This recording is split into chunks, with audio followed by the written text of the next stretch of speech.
Sedangkan 3 mie instan ini kalorinya cuma 1.200-an. Jadi secara teori nih, kalau Koko dietnya kayak gini nih, bakal kurusan nggak teman-teman? Iya, bakal kurusan.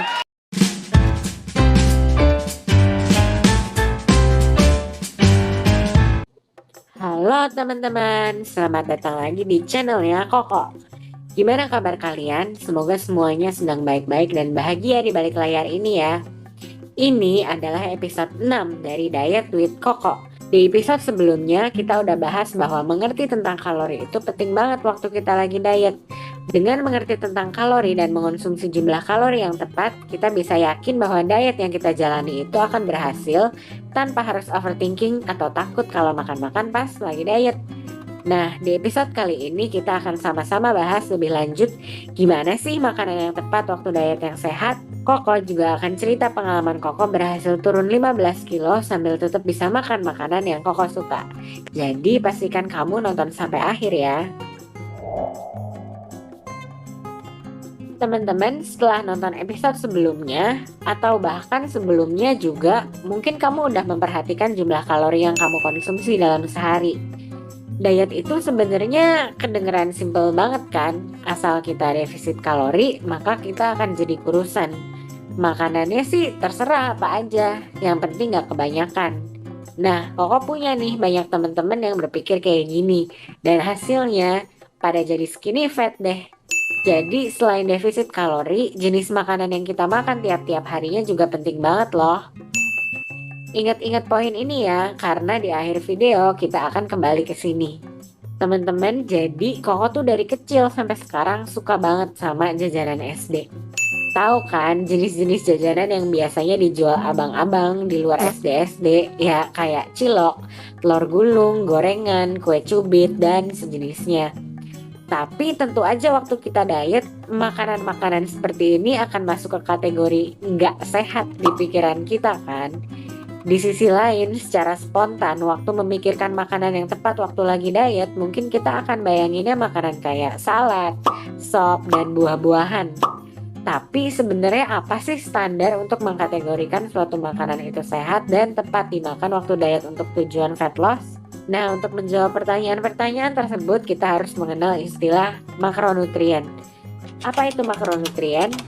Makronutrien adalah nutrien esensial yang dibutuhkan tubuh dalam jumlah relatif besar. Makronutrien ini ada 3, karbohidrat, protein, dan lemak. Nah, di setiap makanan yang kita makan, kita akan mendapat ketiga makronutrien ini dalam jumlah tertentu, tergantung makanannya. Misalnya, kalau kita makan sepiring nasi, kita akan dapat sekitar 50 gram karbohidrat, 4 gram protein, dan setengah gram lemak. Atau kalau kita makan satu ayam goreng KF, kita akan dapat sekitar 30 gram protein dan 30 gram lemak. Sebenarnya teman-teman, karbohidrat, protein, dan lemak inilah yang pada akhirnya menentukan seberapa besar kandungan kalori suatu makanan. Karena 1 gram karbohidrat memberikan energi sebesar 4 kalori, 1 gram protein juga memberikan energi sebesar 4 kalori, dan 1 gram lemak memberikan energi sebesar 9 kalori. Nah, kenapa sih ngerti makronutrien ini penting? Karena fungsi dari tiap-tiap makronutrien ini beda teman-teman. Dan tubuh kita membutuhkan jumlah makronutrien tertentu setiap harinya. Jadi kalau dalam program diet kita itu ketiga makronutrien ini gak seimbang, itu akan jadi gak sehat.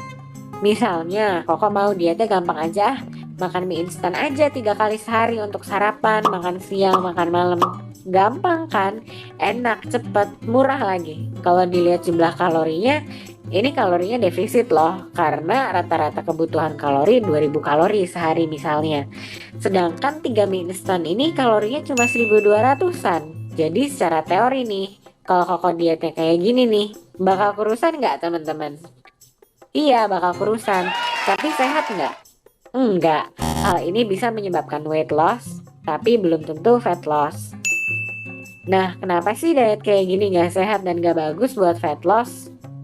Jawabannya karena komposisinya. Mie instan itu kalorinya terutama berasal dari karbohidrat sekitar 65%, proteinnya sekitar 10% aja, dan sisanya dari lemak. Sedangkan menurut penelitian dan pendapat para ahli, untuk diet fat loss, satu jenis makronutrien yang harus diutamakan adalah protein. Yes, jadi teman-teman harus tahu, protein ini adalah makronutrien yang harus kita perhatikan saat diet untuk fat loss. Kenapa sih protein? Singkatnya, karena protein berperan dalam pembentukan dan mempertahankan massa otot. Inilah yang akan membuat penurunan berat badan yang terjadi karena defisit kita itu dari lemak, bukan otot. Selain itu, konsumsi protein lebih banyak secara umum memberikan rasa kenyang dan puas yang lebih jika dibandingkan karbohidrat dan lemak. Jadinya kita akan merasa kenyang lebih lama dan jarang ngida makanan. Jadi semua setuju bahwa untuk fat loss, diet tinggi protein itu bagus. Tapi berapa banyak protein yang kita perlu? Nah, disinilah para ahli itu beda-beda pendapat. Ada yang bilang protein yang kita konsumsi harus sekitar 20-30% kalori harian. Ada yang bilang juga nggak usah sebanyak itu. Nah, tapi secara umum, konsumsi protein lebih dari 1,2 gram per kilogram berat badan per hari sudah dianggap diet tinggi protein. Jadi Koko cerita pengalaman Koko aja ya. Pas SMP, dulu Koko beratnya pernah 70 kilo nih.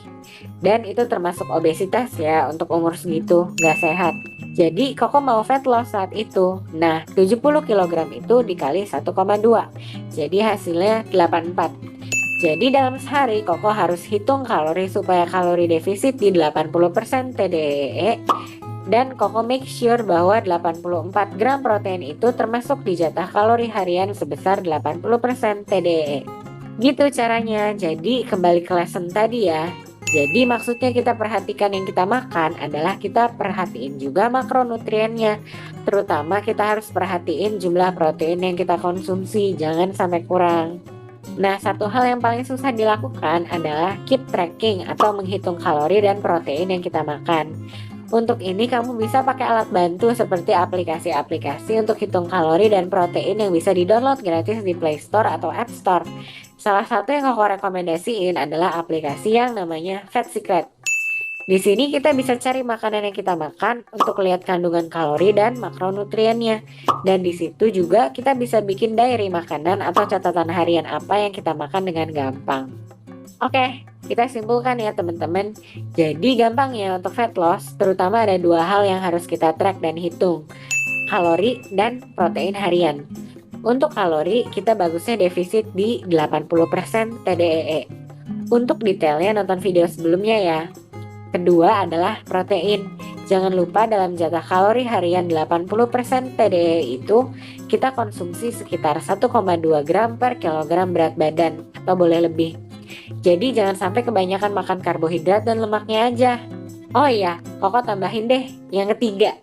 Jangan lupa juga makan serat yang berasal dari sayuran dan buah-buahan dan juga konsumsi air yang cukup, minimal 2 liter sehari. Kalau 3 hal ini kamu ingat dalam makan sehari-harinya, kamu sudah selangkah lebih dekat menuju diet fat loss yang sehat. Tinggal kurang satu lagi, yaitu cara dan strategi olahraga untuk fat loss. Karena kalau kamu ikuti 3 tipe makan ini tanpa dibarengi olahraga, iya prosesnya makin lama dan jangan heran kalau nggak ada perubahan berat badan atau perubahan ukuran tubuh. So, pastikan kamu nonton juga video selanjutnya tentang fat loss workout, olahraga untuk menghilangkan lemak. Jadi like, subscribe, dan stay tune.